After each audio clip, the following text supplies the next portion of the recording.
normally if I'm like kind of sniffling and like mouth breathing, it's because I had a cold. Normally I try to record these wrap-ups towards the end of the month, but you know, so that I can post them at the first possible date in the month after. So I would have liked to have posted this video last week, but I wasn't here last week and I didn't have time. And also I read so much this past week that it would have been a waste not to record anything during that week, because I read 1, 2, 3, 4, 5. Wait, 1, 2, 3, 4, 5, 6, 7. No, that's not right. 1, 2, 3, 4, 5, 6, 7, 8. 8 books. You can see I've got quite the stack here, and we're gonna go right in. I don't know how I managed to read this much. I've read like probably 3,500 pages or something, because most of these books are over 500 pages long, so I don't know what's up with that. But yeah, so the first book I read, I think we've all seen this, was The God of the Woods by Liz Moore.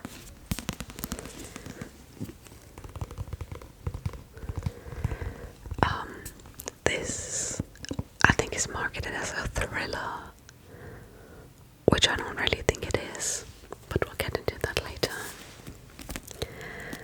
And to get the ratings out of the way, I gave this 3.5 stars. So this is about a super rich family who own a summer camp, and their daughter goes missing from that camp, which is especially tragic because their son Bear also went missing on the premises of the summer camp 14 years ago. Yeah. I would not call this a thriller. I would say it's a mystery, I guess, and also like a lot of rich people drama, which I personally love in books. I read.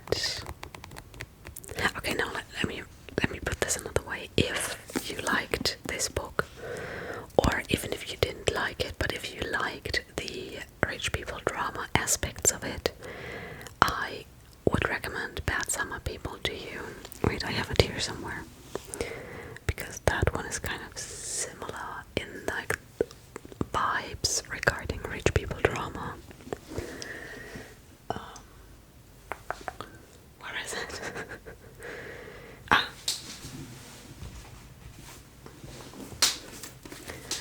There we go. So if you like rich people drama and you liked that aspect of the book, then I can recommend Bad Summer People. If you liked the mystery aspect, just read other mystery books. This one's not that great in like the mystery department.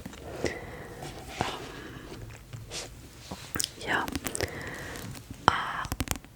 That's all I have to say about this book, honestly. I personally think it's kind of overhyped, which doesn't mean that it's a bad book. It's just, I think the marketing is kind of off, and yeah, I don't know.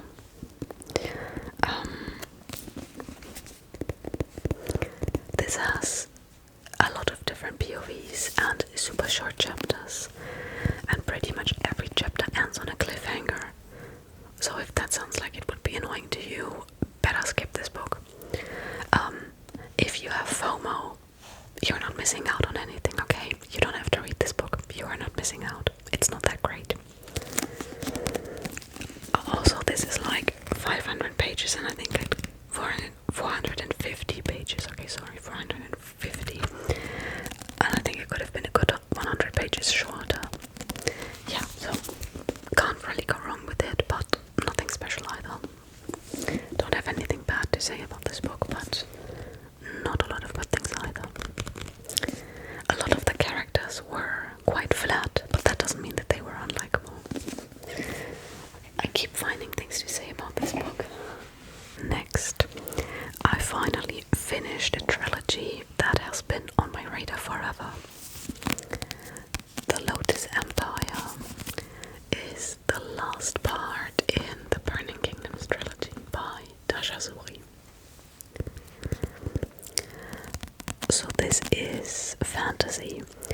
that takes place in a world inspired by Indian culture and Indian nature. It's self-fake, and I can't really tell you what this part is about, unless I want to spoil the other two parts. So I'll just say, I can show you the map.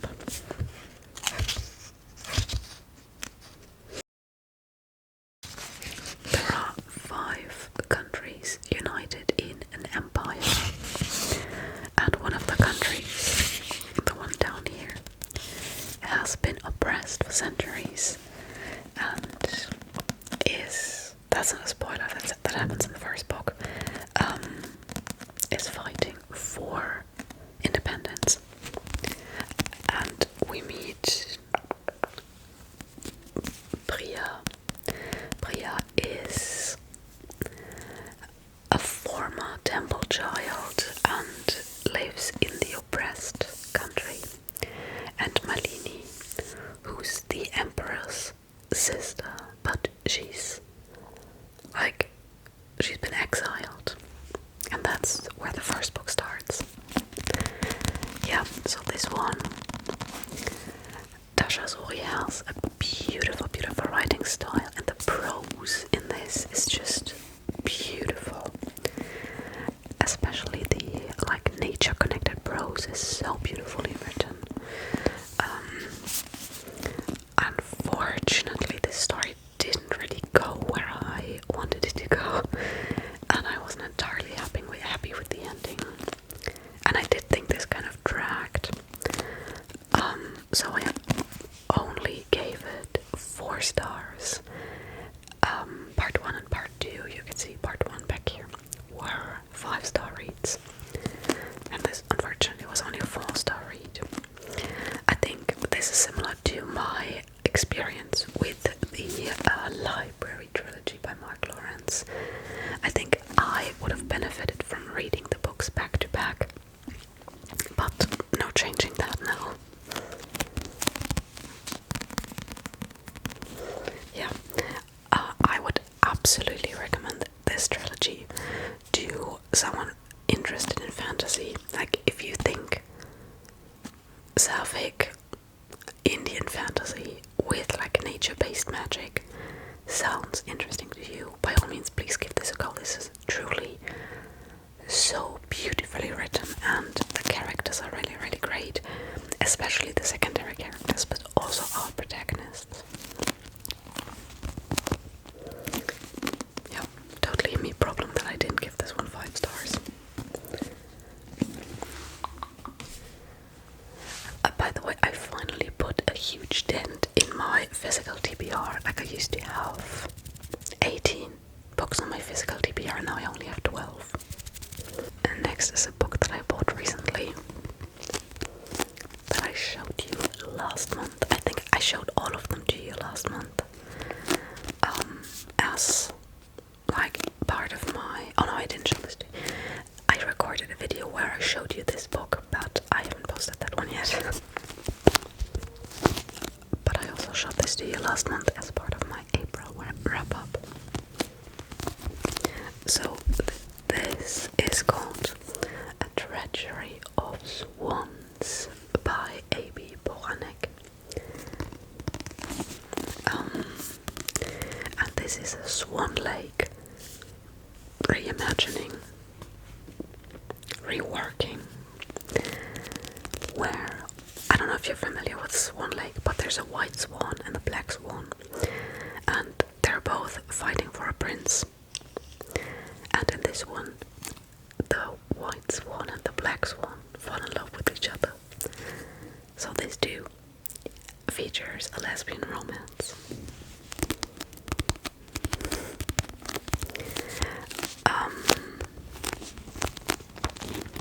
I think I gave this one 4 stars as well. I liked the story and I liked the writing, and I thought the transition, the development of Odile, the black swan, who's our main character,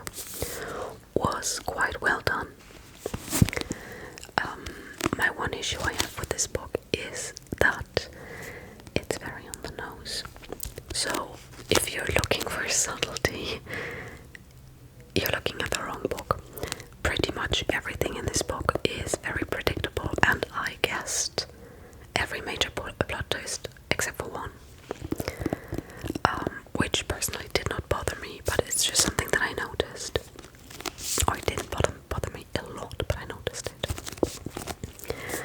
So it's kind of on the nose. I wouldn't say it's blunt or like kind of like there you go. Not like that at all. As I said, I like the writing.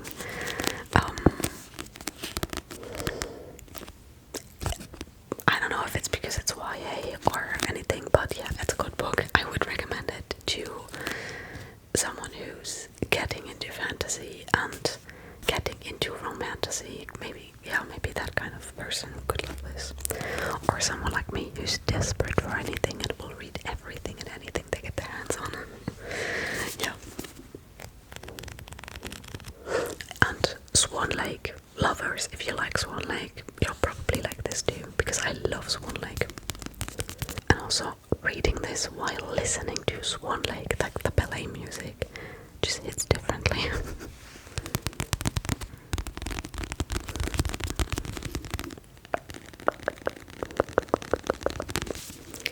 By the way, I still have not gotten the windows in my normal recording room fixed.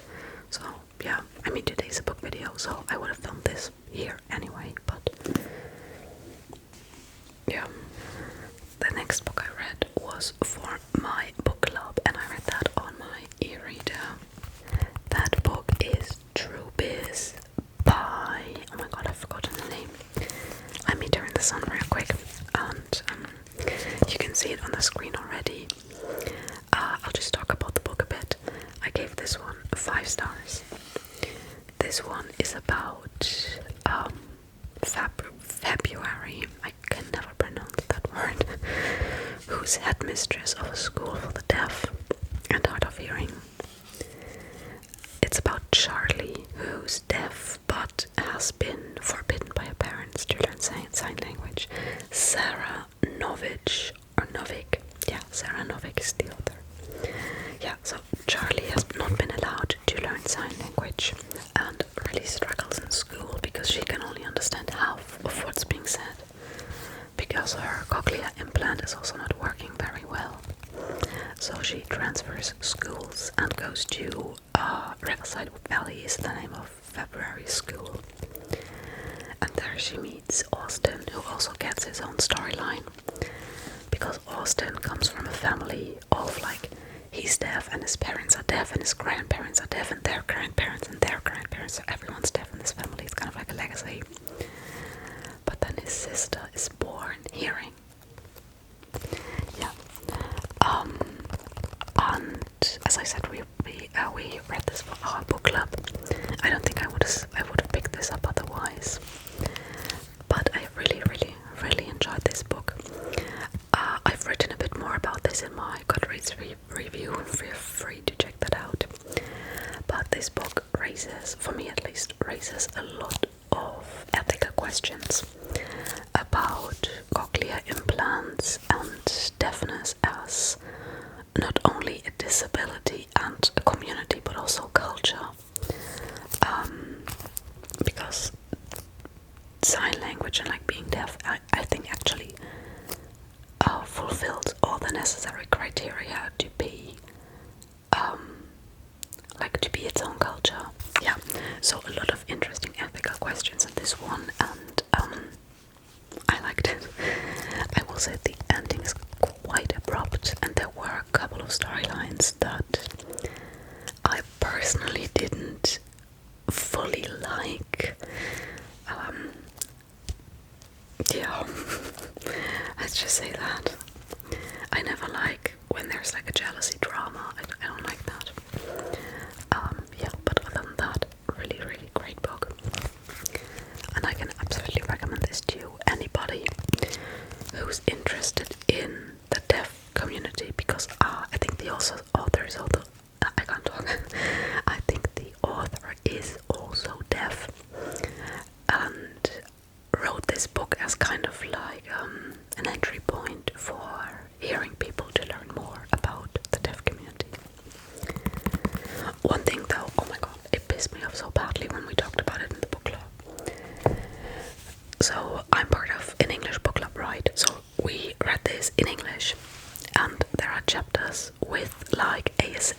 So, American Sign Language, and in theory you can learn bits and pieces of American Sign Language as you read this book. I have to admit I did skip those bits because I want to learn sign language, but I want to learn German Sign Language. Because the probability of me meeting a deaf German is quite high, but the probability of me meeting a deaf American is pretty low. So I would rather learn German Sign Language. So I didn't sign along as I read the book. But I was interested in the German translation of the book and whether they would translate the signs as well. Because if you don't know, sign language is just as different in other countries as the normal language. So ASL, American Sign Language, and DGS, Deutsche Gebärdensprache, German Sign Language, have nothing to do with each other. There might be some similarities, but they're two separate languages. And one of the people in our book club actually downloaded the German version of this book, and they didn't translate the sign language. So it's like a German book, and then it tells you how to say something in sign language, but the sign language is American. And that to me is so lazy, because they made this book, in translating it has nothing to do with the author, but in translating this book they made it less accessible for the people it's about and less accurate for the people it's about. I don't know, I really hated that. Okay, now we're getting into my favorite book of the month. I don't think. Okay, there we go. Oops. I kind of banged against my ring light. Number 5 of this month was Moby Dick. This is a chunker. It's almost 700 pages long, and it took me, it is 700 pages long, and it took me 10 days to get through, which is pretty good actually. So, I think we all know Moby Dick. If you don't know, it's the story about the white whale. There, now you know. Now, I don't think a lot of people have actually read Moby Dick. I can now confidently say I have, and I loved it. I gave this 5 out of 5 stars. I loved this book. And despite this not being written like in a very emotional way, I laughed and I cried while reading this. There's one chapter, if you've read it, the chapter with like the Picot meets the Rachel. Oh my god, I cried while reading that. It was so sad. Yeah. So this is about Ishmael. Kind of, he's our narrator, but he doesn't actually play that big a role in the book. So he goes on a whaling boat to hunt whales, which was a very common thing to do in the 1850s when this book was written and when it takes place. And the Captain Ahab, is crazy because he says to his men that, you know, yes, we can hunt some whales, we'll do our best, but what he's really after is Moby Dick. Moby Dick is a giant white whale that has taken Captain Ahab's leg, and he has sworn to avenge his leg. It says here, a creation unlike any other. This is an epic story of fatal monomania and the deepest dreams and obsession of mankind, and that is super accurate. So as I said, I loved this book, and I can absolutely recommend this as a classic. I was actually surprised at times because I tried to read Confessions of an English Opium Eater like years ago and gave up because I couldn't get into the writing at all. And obviously this was written in the 1850s, so the language is quite archaic. But I if I was tired, I could not read this book. When I noticed like I was getting tired, I had to put it down, and I think I only read like 40 pages an hour or something, which I counted one time, which is very slow for me.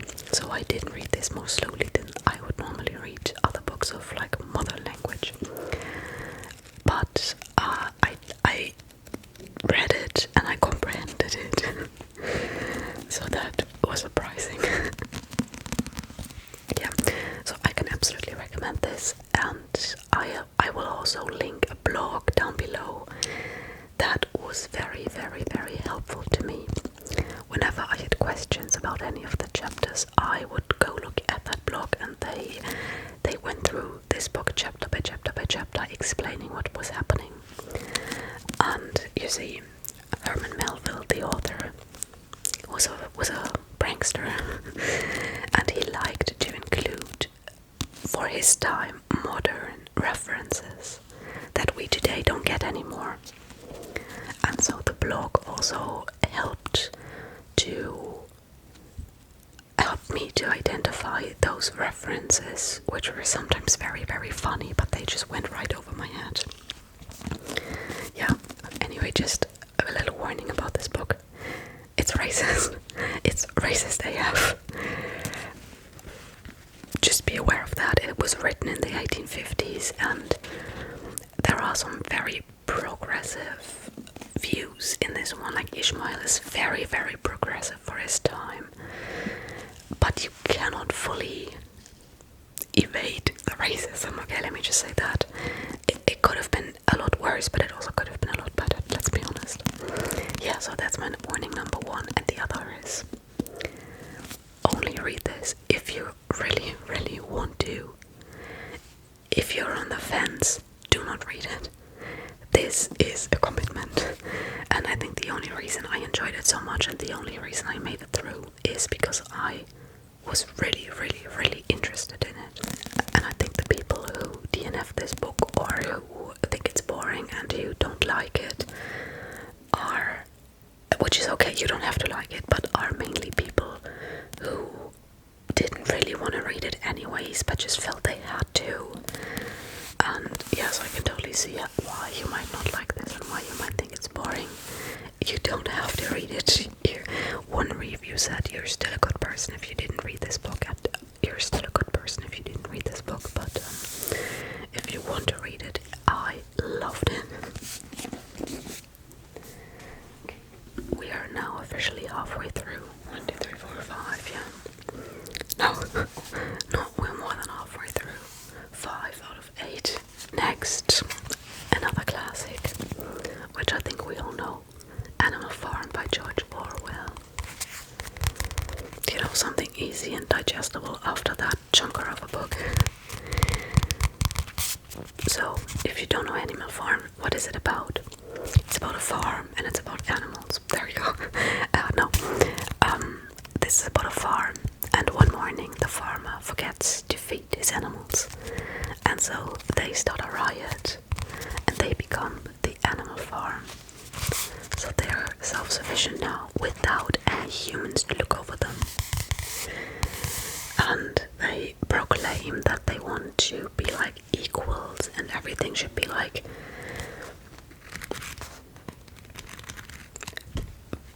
daisies and butterflies, you know, should be peaceful, should be harmony on this Animal Farm. And they have like amendments that they write. But you know, they say that all animals are equal, but some are just more equal than others. So obviously this doesn't completely work out, and this, honestly, this is not even 100 pages. Just read it. With Moby Dick, I would say don't read it if you don't want to, but this one, just read it. Force yourself to read it. It's good. I gave this 4 stars. It's really, really good. I think I'll read you the last sentence. It's not really a spoiler, but you can skip ahead a couple of seconds if you don't want to hear it. There you go. They looked from pig to man, and from man to pig, and from pig to man again. But already it was impossible to say which was which. And I think that's a really great way to describe the book. Yeah. Absolutely recommend it. Okay, this is actually my partner's. This doesn't even belong to me. Alright, now we have only 2 books left to go. And these I read. I was on a little trip to Munich. I'm thinking about, I have a couple of videos recorded. I'm thinking about doing a members only video, like a vlog to Munich. I don't know. Maybe by the time you're seeing this I'll have decided. Maybe it'll already be out. I don't think so. Anyway, the Deutsche Bahn, the train system in Germany, did its little shenanigans again, and we were 3 hours late on the way back home. So I had a lot of time to read, and the first book I read on the way to Munich and on the way back is R.F. Kuang's Katabasis. Katabasis. I don't know how to pronounce it. K-A-T-A-B-A-S-I-S.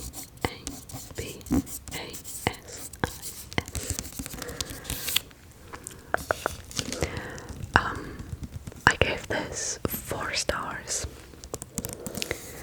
I don't think this is R.F. Kuang's best work, but unpopular opinion. I think R.F. Kuang is a very talented writer, and she's a very well-educated and very scholarly person. And I think that her reviews are oftentimes unnecessarily harsh. Yeah, and just because some of R.F. Kuang's books are like very intellectual and the themes she writes about are often very academic, doesn't mean that this has to be anything more than a fun novel. And just take a look at her reviews. You would think she was writing like her thesis paper in this book or something. I don't know, it's just, I think people are too critical of her books, to be honest. Yeah, so I like this. This is about 2 students who are studying magic at Oxford, Cambridge, I don't know. I always get them mixed up.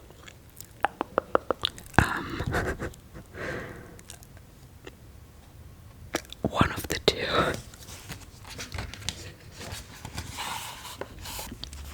Cambridge, I just looked it up. Cambridge. And their professor just died. And they really, really need him for their like degrees. And so they decide to venture into hell to get him back. Oh, this is a very nice sound. It's a good book.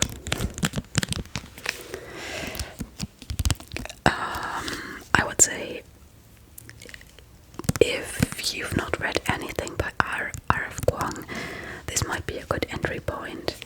It is easier to digest than some of her other reads. It's easier to read than Babel on like an intellectual level, and it's easier to read than The Poppy Wars because there's less gore in it. It is a bit heady at times. Like at times I was sitting there like, what is she talking about? Because some of the academic stuff and the magic that they use is very complicated, but you don't have to understand anything to enjoy it. It's kind of like you just read that and you're like, oh, so cute, they're on their little tangents again. Yeah, this is a huge book and it's very heavy, by the way, so I'm gonna put this down now. I really liked it. Please let me know if you liked it or not,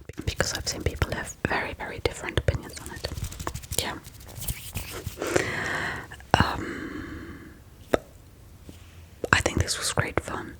Originally, I only wanted to take one book with me to Munich, but then I started this book the evening before I was leaving, and I read like 100 pages in one sitting, and I was like, okay, I need to take a second book with me because this is not going to do. I was flying through the pages. It's very immersive, especially in the beginning. Towards the end, it does lose a bit of its momentum, but the beginning is very dynamic and very like the structure of the book and the way the chapters are like structures and put together is very entertaining and keeps you reading because you want to know, okay, but what happens in the next one? Okay, but what happens in the next one? So it's great fun. It's great fun. Yeah. If you're into like academia and hell, definitely recommend it. Okay, last but not least, this for some reason was the month of classics for me because next I read Jane Austen's Pride and Prejudice. This is in German. Stolz und Vorurteil, Pride and Prejudice. And this is my most expensive book that I own, by the way. Not really.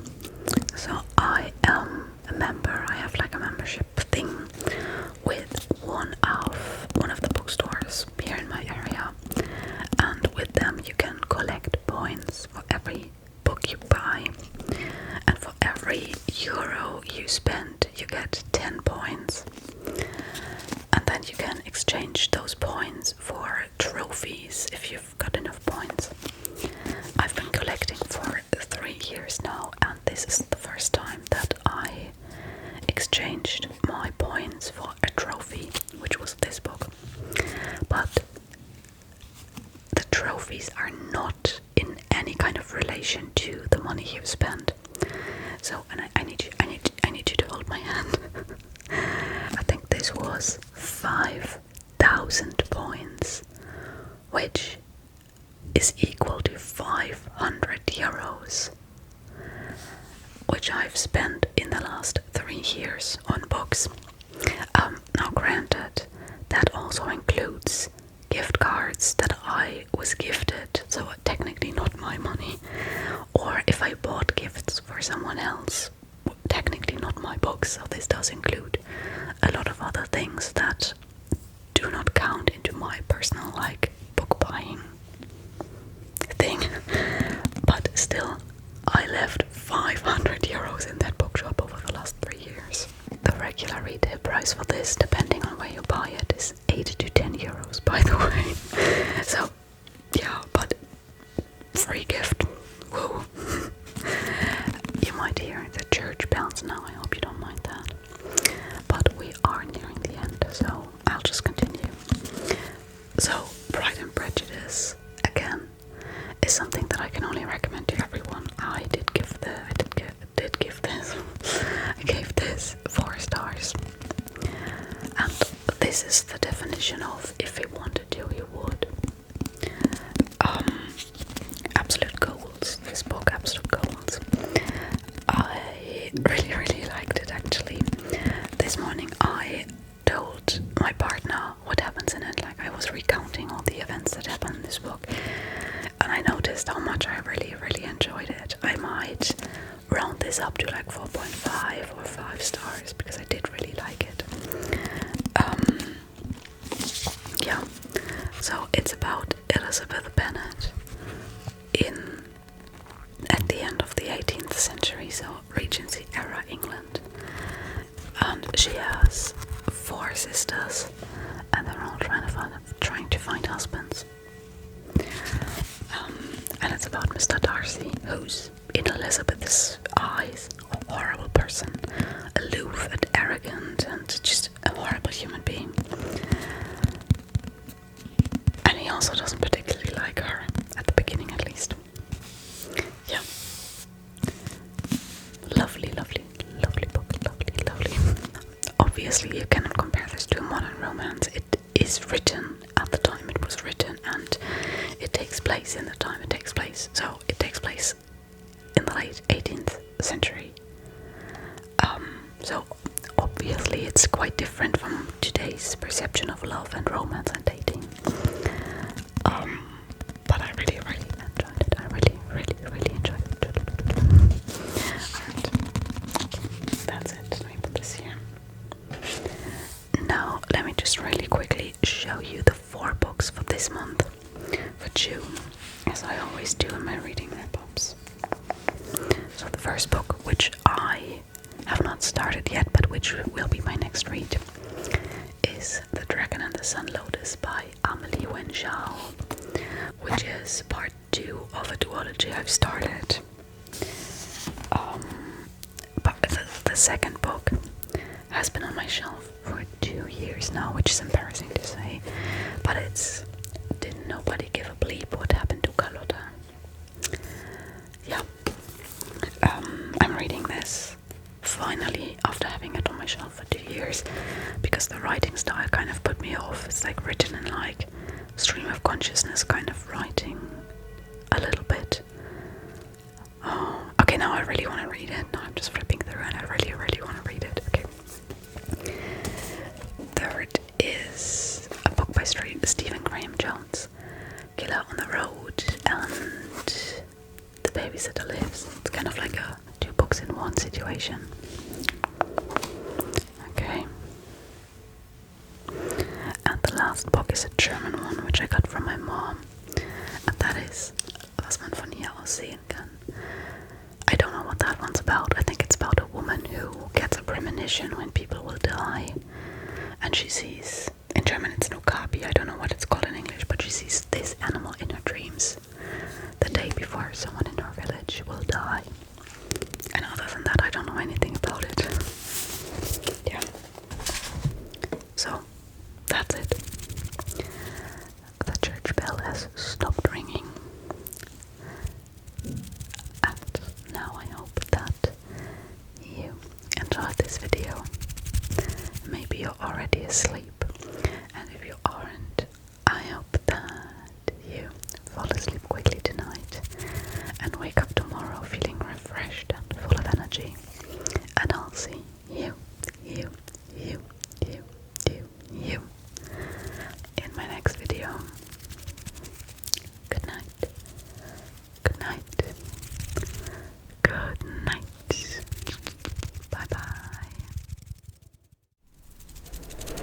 Thank you to my lovely channel members: Debbie Berry, Fran Wagner, 6A02, Call Me Ash,